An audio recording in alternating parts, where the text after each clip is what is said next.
Prison food, secrets they don't want you to know.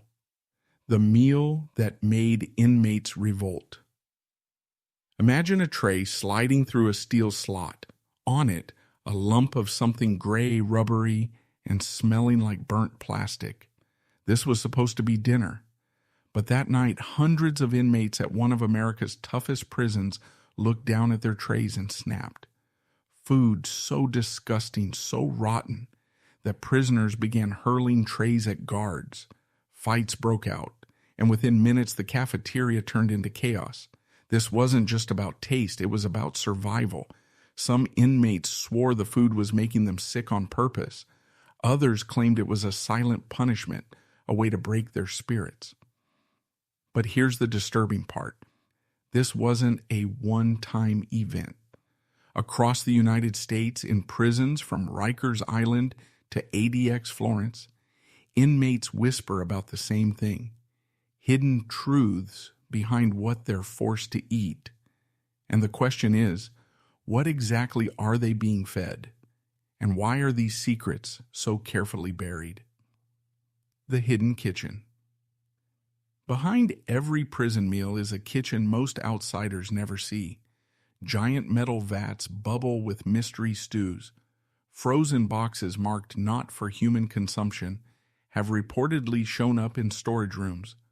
Guards know, but rarely speak.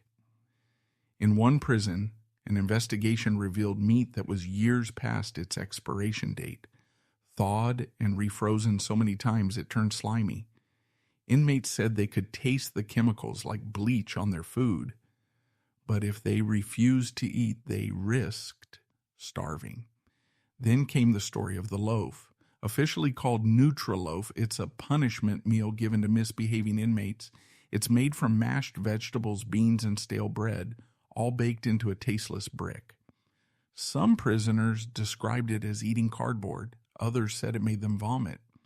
One night in Illinois, inmates staged a violent protest after being fed nothing but the loaf for weeks. They set fires, smashed windows, and chanted one word over and over: food. Guards in riot gear stormed the unit, dragging men out one by one. And that's when investigators finally asked the chilling question: was prison food designed to punish rather than to feed? Rotten deals behind bars. The riot over food was just the beginning. When investigators dug deeper, they discovered something darker: hidden contracts between prisons and private food suppliers. These deals were cheap, saving the system money, but at a devastating cost to the people eating the meals. In one report, suppliers delivered meat so spoiled it was crawling with maggots. Guards later admitted they saw worms inside the oatmeal served for breakfast. Inmates who ate it complained of stomach pain so severe they were doubled over for hours. Yet instead of changing the menu, the prison cut corners even further. Bulk cans labeled Grade D but edible arrived by the truckload. It was food rejected by schools, hospitals, and even the military, shipped directly into prison kitchens. But here's where the story takes a twist. Some prisons were accused of pocketing money meant for food budgets. The result? Cheaper, lower quality meals for inmates, while officials quietly profited. And then came a horrifying night in Georgia. Dozens of prisoners collapsed after dinner, vomiting blood. The cause? Investigators later suggested it was contaminated meat, but the official report was sealed, never released to the public. Families demanded answers. Guards refused to talk. The haunting question grew louder. If prison food is slowly poisoning inmates, why is no one stopping it? When food becomes punishment. After the Georgia incident, whispers spread through prisons nationwide. Inmates began to believe food wasn't just bad. It was being weaponized. Former prisoners told stories of meals deliberately tampered with. chili laced with so much salt it burned the tongue, bread that smelled of cleaning chemicals, milk cartons with curdled chunks floating inside. Some guards even admitted off the record that the food was used as discipline. You step out of line, you'll eat. Worse than the dogs, one officer reportedly said. In places like Rikers Island, inmates swore they were given trays crawling with roaches. In the South, prisons served mystery meat that no one could identify. One ex-inmate joked bitterly, "It tasted like roadkill," and maybe it was, but the most controversial punishment remained the loaf, not just served once, but 3 times a day. Breakfast, lunch, and dinner. Day after day until men begged to be sent back to regular meals. Some refused to eat, losing dangerous amounts of weight. Others went into psychotic rages, smashing their cells and screaming at the walls. And then came the breaking point. In a Midwestern prison, an inmate discovered something horrifying inside his loaf. A shard of metal, sharp enough to cut through skin. He shouted for guards, holding up the bloody piece with trembling hands. The entire unit erupted, banging on doors, screaming, refusing to stay quiet any longer. That night, chaos spread through the cell block, and the prison was forced into lockdown. The terrifying question was no longer whispered. It was shouted. Was someone deliberately trying to hurt them through their food? Lockdown and silence. The discovery of that metal shard inside the punishment loaf sent shockwaves through the prison. Guards in full riot gear stormed the block, dragging men out of their cells one by one. Inmates were stripped, searched, and beaten down if they resisted. The warden's order was clear: silence the protest no matter the cost. For days, prisoners were locked in their cells 24 hours a day. Meals arrived, ice cold, tossed through the slots without a word. Some trays carried food that smelled so rancid inmates held their noses just to swallow it. Complaints were ignored. Grievances disappeared. Behind the scenes, families of inmates began writing letters, desperate to understand what was happening. One mother reported her son had lost nearly 30 pounds in just 2 months. Another described phone calls where her brother's voice sounded weak, slurred, like he was starving. When reporters tried to investigate, the prison claimed the food was nutritionally balanced. They even waived official menus that listed chicken, vegetables, and rice. But inside, inmates said what they actually got was barely edible slop, often nothing like the menu on paper. And then the truth started to leak out. A kitchen worker, an inmate himself, secretly wrote letters describing what he saw. Mold scraped off bread, spoiled meat, boiled until the smell faded, rat droppings swept into corners but never fully cleaned. But before he could send the last letter, the worker vanished. Other inmates swore he'd been transferred in the middle of the night. No explanation, no goodbye, just gone. And that left everyone inside asking the same chilling question: how far would the system go to keep these food secrets hidden? The whistleblower's disappearance. The inmate kitchen worker who vanished left behind more than fear. He left evidence. Hidden in the laundry room, another prisoner found scraps of paper the worker had been writing on. They described things most people would never believe: buckets of grease reused until it turned black, cockroaches baked into cornbread, and a secret shipment of meat stamped with a warning: not fit for human consumption. These scraps spread through the prison like wildfire. Inmates whispered about poison, about cover-ups, about guards laughing as they handed out trays of food they wouldn't feed their own dogs. One prisoner, determined to expose it, smuggled out a letter to his family. That letter made its way to a local newspaper. And for the first time, the public caught a glimpse of the horrors behind prison walls. Headlines read, "Rotten food in state prison. Are inmates being punished through meals?" The prison tried to deny everything. Officials said inmates were exaggerating. They claimed the missing kitchen worker had simply been transferred, but inside tension boiled. It all exploded one morning during breakfast. Trays of powdered eggs and oatmeal were passed out. Within an hour, dozens of men doubled over in pain, clutching their stomachs. Some collapsed on the concrete, vomiting violently. Guards rushed in, dragging bodies to the infirmary. The prison went into chaos. Rumors spread that the food was tainted, maybe intentionally. Panic shook the entire cell block. And then came the moment no one could deny. An inmate died in the infirmary hours after eating that meal. The prison locked down again, but now the truth could no longer be hidden. The death that sparked outrage. The news of the inmate's death could not be contained inside the walls. Word leaked out through family phone calls, and within days, local activists were demanding answers. Outside the prison gates, protesters held signs that read, "Food is a human right," and "Stop feeding them garbage." Lawyers began filing lawsuits on behalf of prisoners, claiming cruel and unusual punishment. They argued that rotten food, punishment loaves, and tainted meals violated basic human rights. For the first time, judges were asked to consider whether prison food itself was unconstitutional. Meanwhile, inside the prison, fear mixed with fury. Inmates no longer trusted anything that came on a tray.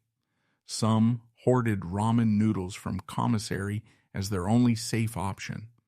Others risked trading and fighting over peanut butter packs because it was the only thing they believed couldn't be tampered with. But the most disturbing part came from whistleblowers outside the walls. Former guards and even ex-cooks stepped forward, confirming the rumors. One said he saw meat delivered in boxes crawling with bugs. Another admitted that when food budgets were cut, the prison served expired goods instead of throwing them away. Still, the officials denied everything. They blamed the inmate's death on underlying health issues. They claimed protesters were exaggerating, and yet photos began surfacing.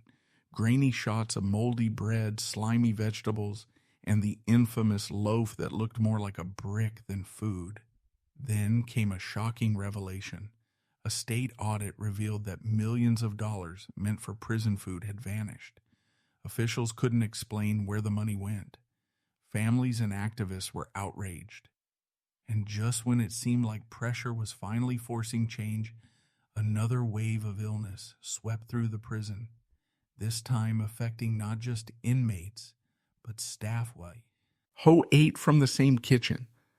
Guards were rushed to the hospital. Nurses fell sick. For the first time, the system couldn't ignore it. The poison wasn't just reaching prisoners anymore. It was hitting their own people.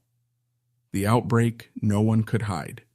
When guards and staff fell sick from the same meals inmates had been eating for years, the prison system's cover cracked wide open.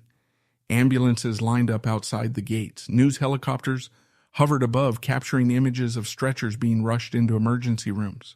For the first time, the government had no choice but to act. Investigators were sent in, state health departments, federal inspectors, even the media. Cameras were finally allowed into parts of the kitchen. What they filmed shocked the public. Rusted cooking pots, refrigerators that barely worked, and piles of food crawling with insects. One investigator described the stench as enough to make you gag the moment you open the door. Another admitted that some of the food was so contaminated it was unsafe even to touch. The scandal hit national headlines. Talk shows debated whether America's prisons were quietly starving and poisoning people behind bars. Families of inmates demanded justice. Activists compared the meals to torture, and lawmakers under pressure promised sweeping reforms. But inside the prison, the reality hadn't changed. Inmates still faced the same trays, the same punishments, and the same silence if they complained. Some began organizing hunger strikes, refusing to eat until conditions improved. Guards tried to break the strikes by isolating ringleaders and threatening punishment. And then came a shocking discovery that took the scandal to a new level. A leaked internal memo revealed that prison officials had known for years about the dangerous food conditions. They had written reports warning of contamination, shortages, and ill-health. But those documents were buried, hidden from the public. That revelation sparked fury, and as inmates learned about the memo, tension boiled over again. In one maximum security wing, prisoners refused their trays, chanting through the bars, "We want the truth." Guards rushed in, but this time it wasn't just a protest. One inmate, desperate and furious, hurled a tray at an officer's face, igniting an all-out riot inside the cafeteria. The haunting question now was louder than ever. If officials were hiding the truth for years, what else were they covering up? The cafeteria riot. The cafeteria erupted in chaos. Trays flew through the air, smashing against concrete walls. Guards swung batons, inmates flipped tables, and the sound of boots, fists, and screams echoed through the prison. Smoke bombs filled the room as officers fought to regain control. By the time the riot ended, dozens were injured. Some inmates were left bloodied on the floor, others dragged away in chains. The warden declared a state of emergency, shutting down all visits and locking every man inside his cell. But the riot couldn't erase what sparked it. The truth was spreading faster than the lockdown could contain. Families outside organized protests. Civil rights groups filed emergency petitions. Headlines demanded to know why inmates were being poisoned while officials lied to the public. Inside, the atmosphere grew darker. Rumors spread that the prison was retaliating. Inmates claimed their portions were cut in half, their food served colder and fouler than before. Some even whispered that something new had been added to the meals, chemicals that made men too weak to fight back. One prisoner described his water tasting bitter like bleach. Another said his stomach cramps were so severe he could barely stand. Yet complaints went unanswered. Then, in a shocking twist, a prison nurse came forward. She admitted to reporters that she had treated dozens of inmates for food-related illnesses, but was told by superiors to write flu-like symptoms on every medical report. She had kept copies of the real notes, hiding them at home in fear of retaliation. Her confession sent shockwaves through the media. The cover-up was now undeniable. The prison wasn't just failing, it was actively hiding the damage. And just when it seemed like the truth might finally break free, something terrifying happened. The nurse who spoke out was found in her car days later, unconscious with no explanation. The official statement said medical complications, but those who knew the case whispered a darker question. Was she silenced for exposing the secrets? The nurse who knew too much. The nurse's sudden collapse sent a chill through everyone following the scandal. Reporters pressed for details, but officials gave vague answers. Stress-related, health problems, nothing suspicious. Yet no one believed it. She had been healthy, outspoken, and determined to bring the truth forward. Until she wasn't. Inside the prison, her disappearance from the spotlight hit the inmates like a warning. If a nurse on the outside wasn't safe, what chance did they have? Fear spread through the cell blocks. Some prisoners stopped talking altogether, convinced that every complaint was being monitored. But not everyone stayed silent. A group of inmates, desperate to expose the truth, began smuggling evidence out. Hidden inside letters, they described the food in raw detail. Meat crawling with maggots, bread hard as stone, vegetables slimy and rotten. They even drew sketches of what their trays looked like, images that soon landed in the hands of journalists. The public, already outraged, now saw with their own eyes what prisoners had been eating. The drawings went viral, flooding social media feeds in the US, the UK, and Canada. Hashtags like #PrisonFoodScandal trended worldwide. Lawmakers called emergency hearings. For the first time, prison officials were forced to testify under oath. Cameras rolled as wardens and directors insisted the meals were safe and balanced. But then, journalists dropped a bombshell. Leaked photos from inside one of the kitchens were projected onto the screen in front of Congress. Rats scurrying across food bins, mold spreading across giant slabs of bread, buckets of brown, unidentifiable slop served as stew. The room erupted in outrage. Reporters shouted questions, families wept, and lawmakers demanded resignations. For a moment, it seemed like real change might finally be on the horizon. But then, in a shocking twist, the photos' source was revealed to be another whistleblower still working inside the prison. And just hours after the hearing ended, word came out that whistleblower had vanished without a trace. The haunting question echoed louder than ever. How far would the system go to silence the truth about prison food? The whistleblower vanishes. The disappearance of the prison worker who leaked the photos shocked the nation. One day he was a hero exposing the truth. The next he was gone. Officials claimed he resigned. His family insisted they hadn't heard from him at all. His neighbors said he left behind his car, his clothes, even his wallet. For the inmates still eating the slop every day, it was proof of what they had long suspected. Anyone who spoke out was erased. The fear inside the prison turned into paranoia. Men whispered through vents, wondering who would disappear next. Meanwhile, pressure outside the walls grew unbearable. Lawmakers demanded a federal investigation. Activists organized hunger strikes outside courthouses, holding trays painted black to symbolize the food prisoners were forced to eat. Journalists began connecting dots, uncovering decades of corruption in prison food contracts. Billions of dollars handed to private companies that cut corners at every step. One explosive report revealed that some prisons were feeding inmates food originally meant for animal feed. Another exposed secret kickbacks. Officials taking money in exchange for approving the cheapest, lowest grade supplies.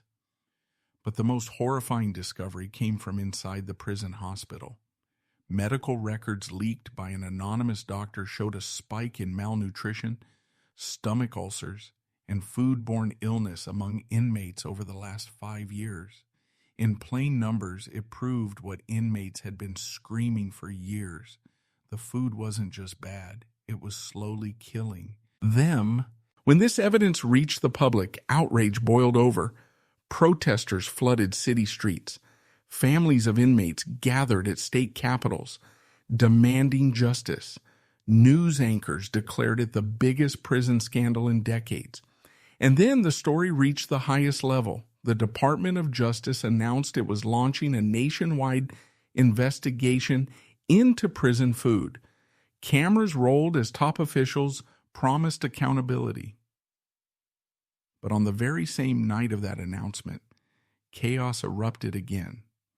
In one of the country's largest prisons, hundreds of inmates refused their meals. Guards tried to force compliance, but the protests spiraled into a full-blown riot that spread from the cafeteria to the cell blocks. Fires lit up the night sky as alarms blared across the compound. The question now wasn't just about food anymore. It was bigger, darker, and far more dangerous. Had the prison system itself been built on secrets too rotten to ever fix? The riot that shook the nation. The prison erupted like a war zone. Flames rose from the rooftops. Smoke poured into the night, and the sound of shouts and sirens echoed for miles. Guards armed with shields and tear gas stormed the blocks, but the chaos spread faster than they could contain. This wasn't just one prison anymore. Within days, reports of food protests spread across the country. Inmates in multiple states began refusing meals, banging on their doors and chanting for justice. Some went on hunger strikes, others rioted. The message was the same. We are not animals. Stop poisoning us. News outlets ran shocking footage. Helicopters filmed burning rooftops. Families gathered outside fences, holding signs with their loved ones' names. Politicians who once ignored the issue now faced angry crowds demanding answers. Inside the prisons, retaliation was brutal. Inmates who joined protests were thrown into solitary confinement. Commissary privileges were stripped. Trays of the dreaded loaf were handed out again, used as a weapon to break spirits. But this time the pressure was too great to silence. Investigators discovered secret documents showing food suppliers had knowingly delivered spoiled goods for years, and officials had signed off on it. Millions of dollars in fraudulent contracts were exposed. The scandal hit international headlines. In the UK, Canada, and beyond, newspapers questioned how the land of the free could treat its prisoners this way. Human rights groups declared it a violation of basic dignity. The United Nations even called for an independent investigation. And then came the most shocking twist yet.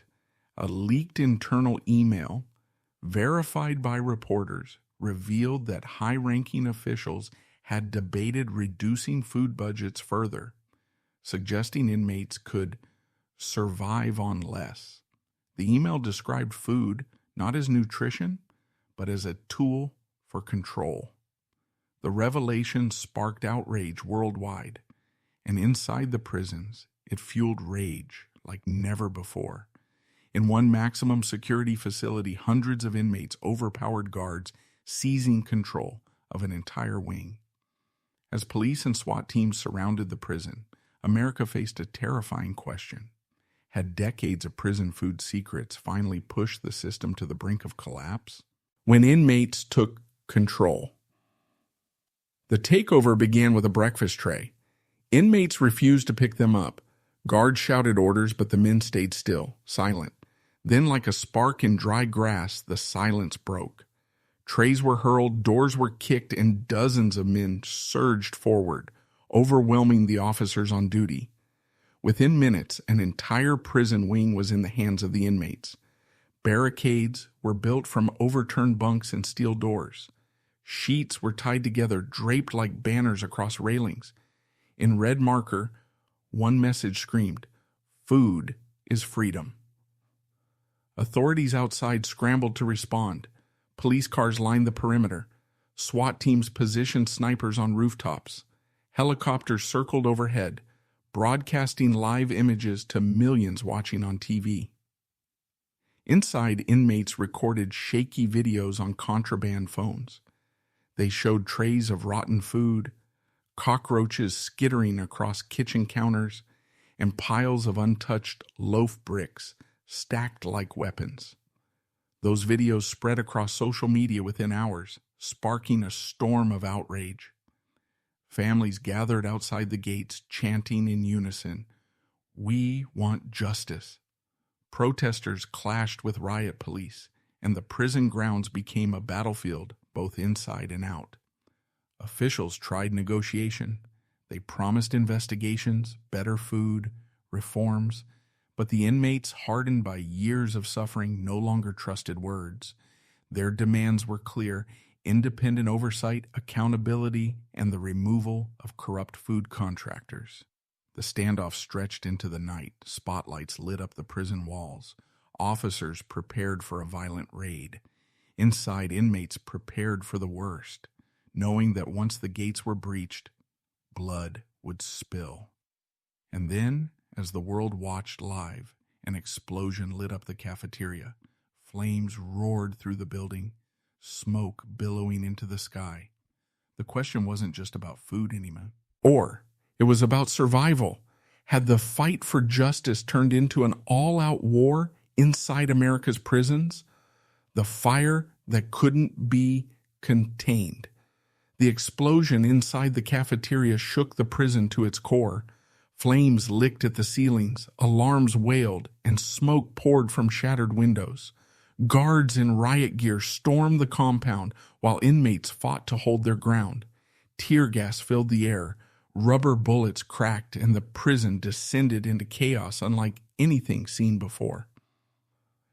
Outside, the world watched in real time. News anchors spoke of America's prison food uprising.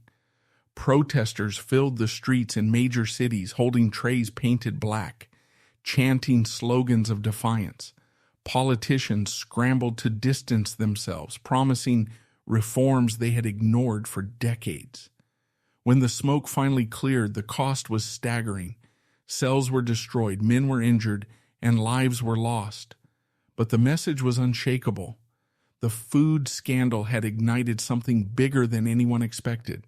It was no longer about spoiled bread or punishment loaves. It was about dignity, survival, and a system built on secrets too rotten to hide.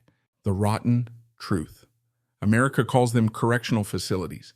But for decades, inside those walls, meals meant to sustain life became tools of punishment, control, and silence.